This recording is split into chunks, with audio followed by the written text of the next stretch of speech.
मी श्रीकांत पुणे तुम्हा सगळ्यांचं स्वागत करतो माझ्या YouTube चॅनलवरती, ज्याचं नाव आहे एकलव्यास. सो आजपासून आपण सुरू करणार आपल्या 12वीचा पहिला topic, partnership company final account. So basically partnership म्हणजे काय असतं त्याच्याविषयी थोडंसं आता डिस्कस करू. तर बघा, partnership is a relation between the partners among the partners who agree to share profit and losses in their agreed ratio. म्हणजे पार्टनरशिप हे एक रिलेशन असतं जे की दोन किंवा दोन पेक्षा जास्त पार्टनर्स मध्ये असतं. पार्टनरशिप कोणी स्वतःशी पार्टनरशिप करू शकत नाही. So it need minimum 2 persons, म्हणजे कमीत कमी त्याला दोघं जण लागतात. मॅक्सिमम अशी पार्टनरशिप डेट मध्ये एक रिक्वायरमेंट आहे की मॅक्सिमम 50 लोक चालतील पार्टनरशिप डेट मध्ये. So according to partnership act 1932 त्याच्यामध्ये डिफाइन केलेलं आहे की पार्टनरशिप म्हणजे एक्झॅक्टली काय असतं. सो त्याच्याविषयी आपण जास्ती बोलणार नाही. सो आजचा हा जो व्हिडिओ आहे एकदम बेसिक होणार आहे, त्यामुळे ज्यांना ऑलरेडी फायनल अकाउंट म्हणजे काय असं हे जर माहिती असेल त्यांनी थोडंसं स्किप करा, पण हा बिगिनरसाठी खूप इम्पॉर्टंट असा टॉपिक असणार आहे. सो शेवटपर्यंत बघा, जेणेकरून तुम्हाला पार्टनरशिपची पूर्ण संकल्पना जी आहे लक्षात येईल.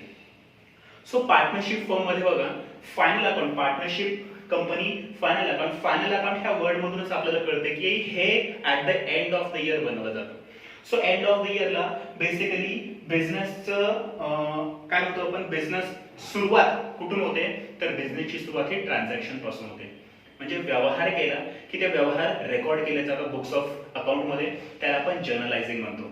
सो जर्नलच्या नंतर त्याचे लेजर बनवलं जातं, त्याचा ट्रायल बॅलन्स बनवला जातो आणि त्याच्यानंतर शेवटी फायनल अकाउंट बनवलं जातं.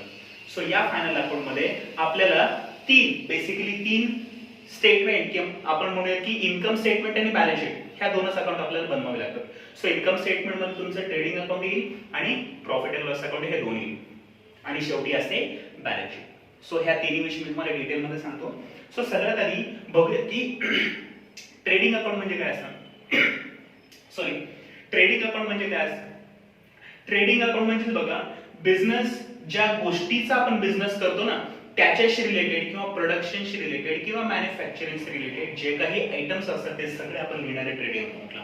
रॅदर ट्रेडिंग अकाउंट मध्ये काय लिहिले जातात, सगळे डायरेक्ट एक्सपेन्सेस आणि सगळे डायरेक्ट इन्कम्स. आता डायरेक्ट एक्सपेन्सेस म्हणजे असे कोणते एक्सपेन्सेस, तर डायरेक्ट एक्सपेन्सेस म्हणजे असे कोणती एक्सपेन्सेस जे तुमच्या प्रोडक्शनशी रिलेटेड असतात. So production means what. आता समजा टेक एन एक्झाम्पल की मी काहीतरी गुड्स परचेस केल्या, बिझनेस करायचं म्हणजे गुड्स परचेस केला.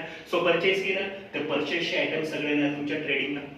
सो ते परचेस करत असताना मला ट्रान्सपोर्टेशनचा खर्च द्यावा लागला. टेक एन एक्झाम्पल की मी एखादी वस्तू परचेस केली आहे आसाममध्ये. सो आसाममधून मला इथं आणण्यापर्यंत जो काही खर्च झाला, माझ्या फर्ममध्ये आणण्यापर्यंत जो खर्च झाला, that is called as carriage inward. ट्रान्सपोर्टेशनचा कॉस्ट, आणण्यासाठी झालेला खर्च तो आहे माझा कॅरेजचा कॉस्ट. मॅन्युफॅक्चरिंग इंडस्ट्री म्हणलं की त्याच्यामध्ये वर्करला वेजेस देणं झालं. असे रिलेटेड अजूनही भरपूर असे काही आयटम्स आहेत जे मी एक्सप्लेन करेन तुम्हाला वन बाय वन. आता याच्यामध्ये बेसिकली काय असतात, ह्याच्यातले इम्पॉर्टंट आयटम्स कोणते आहेत. सो इम्पॉर्टंट आयटम्स आहेत तुमचं opening stock, purchase, wages, carriage.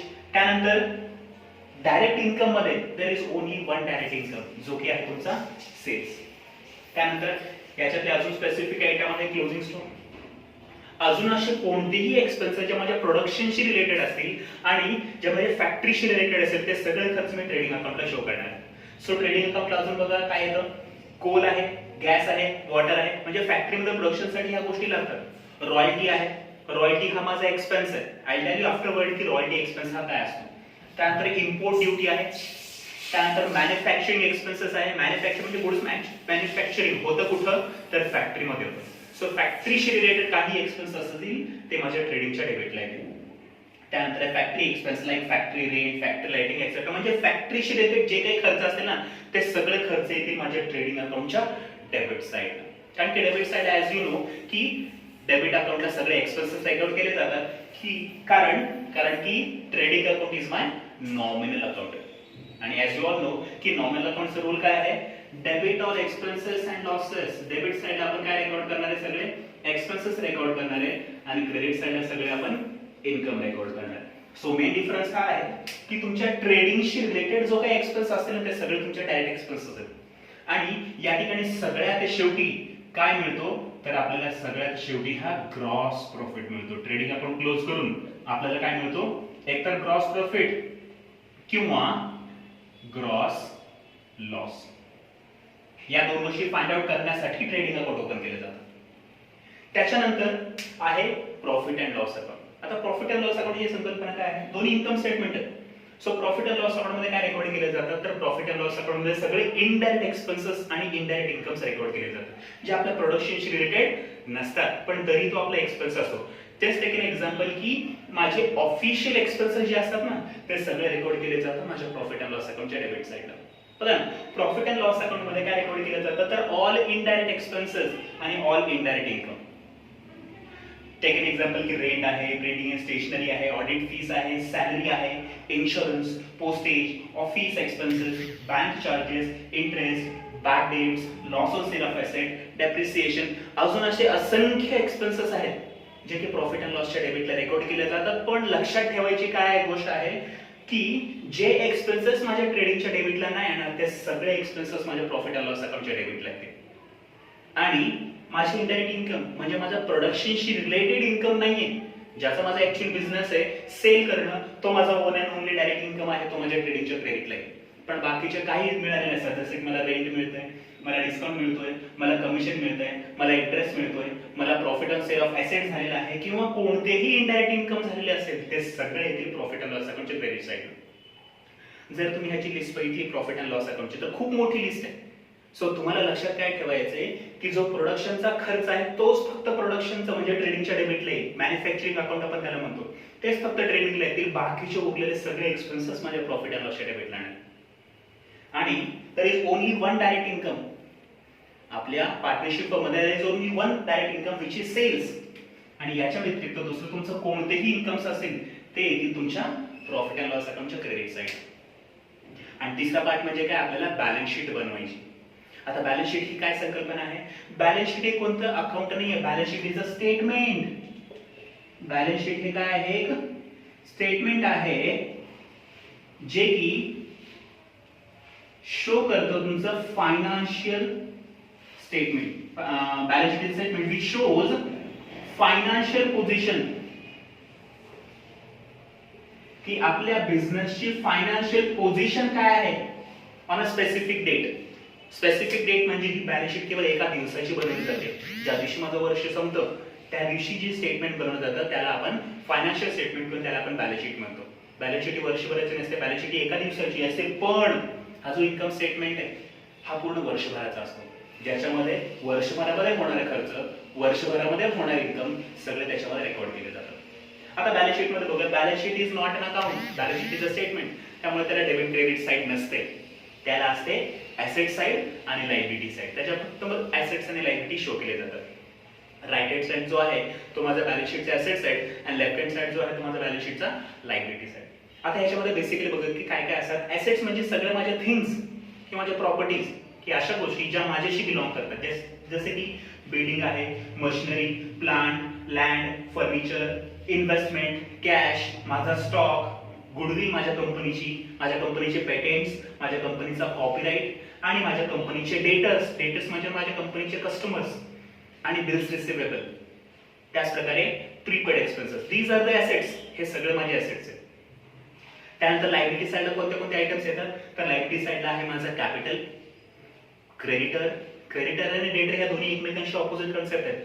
Debtors म्हणजे कोण, असे व्यक्ती ज्यांच्याकडनं मला पैसे येणं आहे, अवर कस्टमर. आणि क्रेडिटर म्हणजे कोण, ज्यांना मला पैसे द्यायचे म्हणजेच माझे सप्लायर, ज्यांना मला पैसे देणं आहे.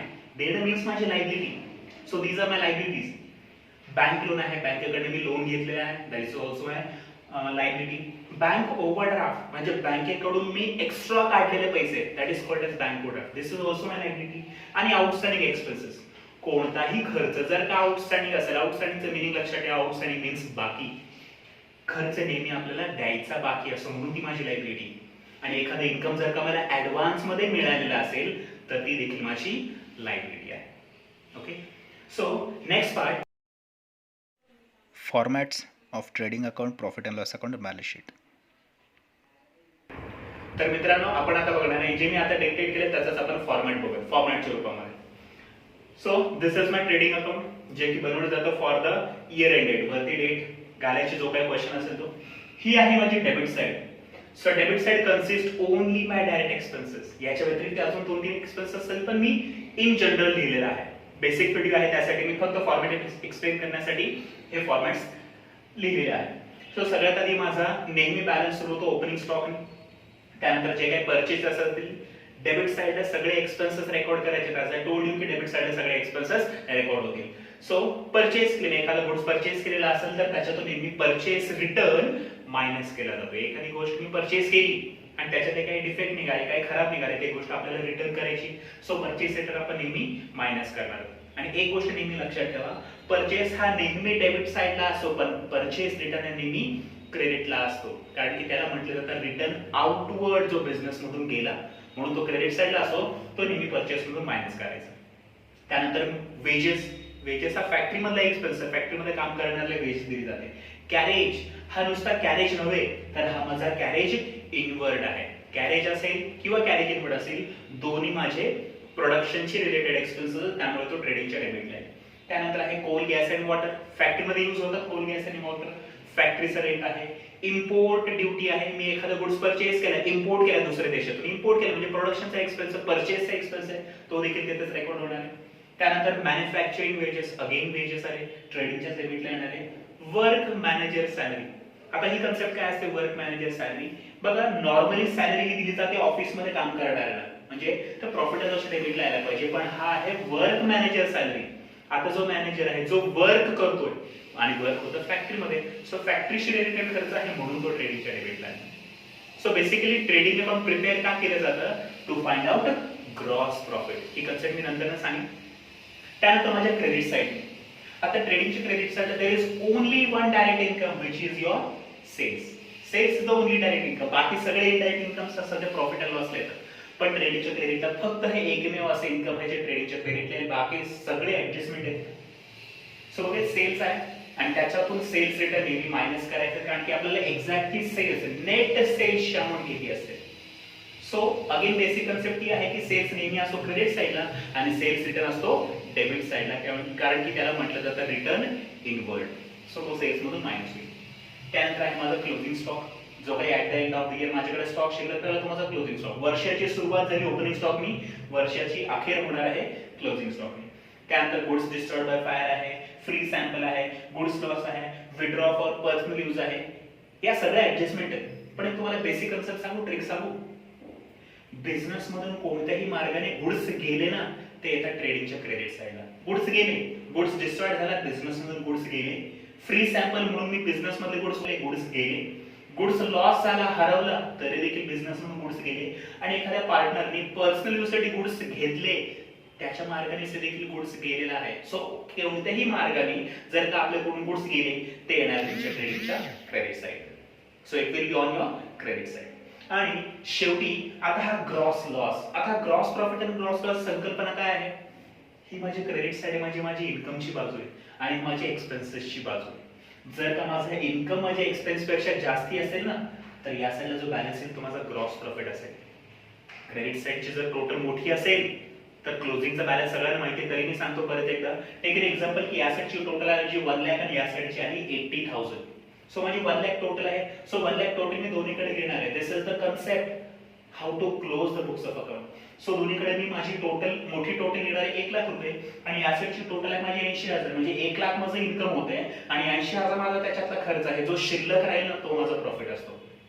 सो जो शिल्लक राहिला तो माझा ग्रॉस प्रॉफिट असणार आहे. याच्याच ऑपोजिट जर का माझी एक्सपेन्सेसची टोटल 1 लाख आहे आणि इन्कमची टोटल, टेक एन एक्झाम्पल की 70,000 आहे. अगेन माझी मोठी टोटल 1 लाख आहे, मी दोन्हीकडे मोठी टोटल लिहिली. आता बॅलन्स माझा या साइडला कमी पडतोय. किती कमी पडतोय? 30,000. सो 30,000 माझा ग्रॉस लॉस असतो.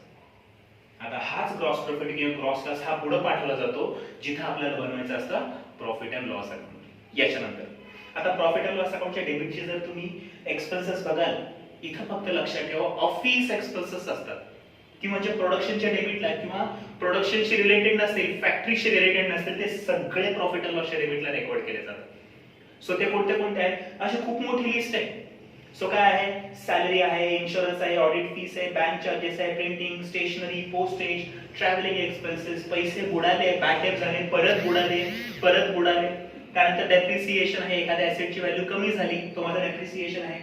इंटरेस्ट आहे, loss on sale of asset आहे, इंटरेस्ट ऑन कॅपिटल आहे, रेट आहे. बघा इथं फॅक्टरी रेंट आहे.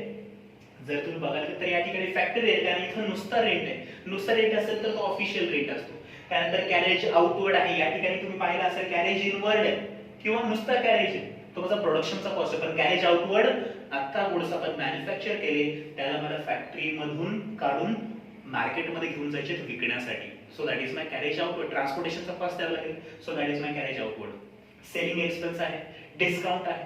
म्हणजे हे सगळे याच्या व्यतिरिक्त अजून बरेचसे खर्च आहेत जे मी रेकॉर्ड केले नाहीत, पण इन जनरल जे प्रोडक्शनशी रिलेटेड नाहीये ते सगळे प्रॉफिट अँड लॉसच्या डेबिटला आहेत. त्याच्यासारखंच क्रेडिट साईडला मी तुम्हाला म्हटलंय की फक्त one and only direct income आहे माझं सेल्स, बाकी काहीही इन्कम असेल ते सगळं प्रॉफिट अँड लॉसच्या क्रेडिटला येणार आहे. जसं की रेट मिळाला, डिस्काउंट मिळालं, कमिशन मिळालं, इंटरेस्ट मिळालं, प्रॉफिट झाला ऍसेट विकून किंवा इंटरेस्ट ऑन ड्रॉइंग, ही संकल्पना सांगेन तुम्हाला. ह्याच्यामध्ये आणखीन एक ऍडिशनल आहे interest on investment. Interest on investment. कुठेतरी पैसे आपण इन्व्हेस्ट केले, गुंतवणूक केली, त्याच्यावरती व्याज आपल्याला मिळणार आहे. That is my income. ते माझ्या प्रॉफिट अँड लॉसच्या क्रेडिटला. The main concept is profit and लॉसच्या क्रेडिटला सगळे इनडायरेक्ट इन्कम आणि डायरेक्ट इन्कम फक्त एक सेल्स आहे तो ट्रेडिंगच्या क्रेडिटला. सिंपल फॉर्मॅट आहे, एवढं काही लॉजिक तुम्हाला लावायची गरज नाही, फक्त it's a matter of practice. थोडंसं लक्षात ठेवायचं. आणि ही माझी बॅलन्स शीट. बॅलन्स शीट ही केवळ एका दिवसाची अशी बॅलन्स शीट पूर्ण वर्षभराची नसते, एका दिवसाची असते. सो त्याला डेबिट आणि क्रेडिट साइड नसते, याला ऍसेट आणि लायबिलिटी साइड असते. Right hand side is your asset side and left hand side is your liability side.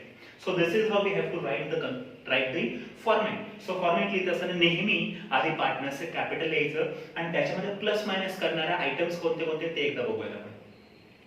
Partners capital मधून नेहमी ड्रॉइंग्स मायनस केले जातात. So drawings means what basically? Drawings means personal use साठी मी काहीही काढलेलं असेल दॅट इज माय ड्रॉइंग्स. आता समजा मी माझ्या बिझनेस मध्ये 50,000 रुपये इन्व्हेस्ट केले आणि पर्सनल यूज साठी त्याच्यातले 10,000 काढले. सो 50,000 गुंतवले तर त्याच्यातले 10,000 काढले म्हणजे कॅपिटल कमी झालं 10,000 नी. सो ड्रॉइंग हे नेहमी कॅपिटल मधून मायनस केलं जातं. इंटरेस्ट ऑन ड्रॉइंग हे देखील कॅपिटल मधून मायनस केलं जातं. त्याच्यावरती चार्ज होणारा इंटरेस्ट त्याने सुद्धा तुमचं कॅपिटल कमी होणार आहे. त्यानंतर इंटरेस्ट ऑन कॅपिटल, पार्टनरनी मला जे काही कॅपिटल दिलेलं आहे त्याच्यावरती पार्टनरला इंटरेस्ट द्यावा लागतो. That is business expenses. So पार्टनरला इंटरेस्ट मिळणार आहे, त्यामधून पार्टनर्स कॅपिटल अकाउंट मध्ये इंटरेस्ट ऍड होणार आहे. आणि शेवटी जो काही प्रॉफिट येईल किंवा लॉस येईल, इथं आपल्याला मिळालेला प्रॉफिट सेम तीच संकल्पना या ठिकाणी असणार आहे. ही टोटल मोठी इन्कमची या साईडला जो असेल तो माझा नेट प्रॉफिट. आणि जर का माझ्या P&L च्या डेबिट साईडची टोटल मोठी असेल तर मला लॉस सफर होणार आहे. लॉस आला की तो कॅपिटल मधून मायनस होईल, प्रॉफिट आला की तो कॅपिटल मध्ये प्लस होईल. लायबिलिटी साईड अजून कोणत्या कोणत्या गोष्टी ज्या मला लायबिलिटी पे करायची, देणं आहे माझं, दॅट इज माय लायबिलिटी. काय काय आहे? क्रेडिटर्स. क्रेडिटर्स म्हणजे माझे सप्लायर, माझे देणेकरी, ज्यांना मला पैसे द्यायचे, ती माझी लायबिलिटी आहे. बिल्स पेएबल, एखाद्या बिलचे पैसे मला द्यायचे, देणं बाकी आहे. Payable, not paid, payable. Payable म्हणजे देणं बाकी. बँकेकडनं मी लोन घेतलंय, कर्ज आहे माझं. बँकेकडनं ओव्हरड्राफ्ट घेतलंय, कर्ज आहे माझं. Outstanding expenses. बघा आउटस्टँडिंगचे मीनिंग बेसिकली मी सांगितलेलं आहे. आउटस्टँडिंग मीन्स बाकी. एखादा खर्च नेहमी द्यायचा बाकी असो, खर्च मिळायचा बाकी नसो, खर्च द्यायचा बाकी असो म्हणून ते माझं देणं आहे. आणि शेवटी आहे ऍडव्हान्स मध्ये मिळालेले इन्कम. एखादं इन्कम जे माझे करंट इयरचं नाही पण पुढच्या वर्षीचं इन्कम मला आताच मिळालं, ती माझी लायबिलिटी. ऍडव्हान्स इन्कम ते माझ्या लायबिलिटी साईडला आहे. आणि एकदम सिंपल कन्सेप्ट म्हणजे माझी ऍसेट साईड. ऍसेट साईडला सगळ्या थिंग्स असतील, सगळ्या वस्तू असतील, ज्या प्रॉपर्टीज असतील त्या माझ्याशी बिलॉंग करतील.